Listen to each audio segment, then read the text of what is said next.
برددها زي الببغاء. المهم يا حبايبي، بس عشان ما نتوهش عن موضوعنا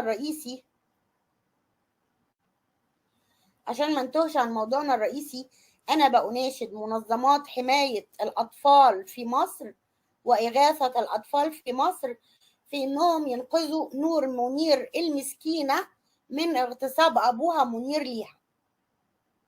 حرام عليك يا منير، أنت اغتصبت بنتك، مستني إيه تاني؟ مستني لما البنت بطنها تبقى مترين قدامها بسببك؟ يا عرس، عيب عليك، دي بنتك نور، دي بنتك، ضناك تغتصب بنتك يا حيوان. امبارح عمال تبوس في البت وتقفش في البت وتتنيل على عين اهلك، تمص في شفايف البت، الله يحرقك. لا، والشرموطه ومع المعرسه قاعده وعادي. مانو امبارح موتيني ضحك لما قلت له طبعا ما سلمش عليك وانت ايدك طول النهار في دماغي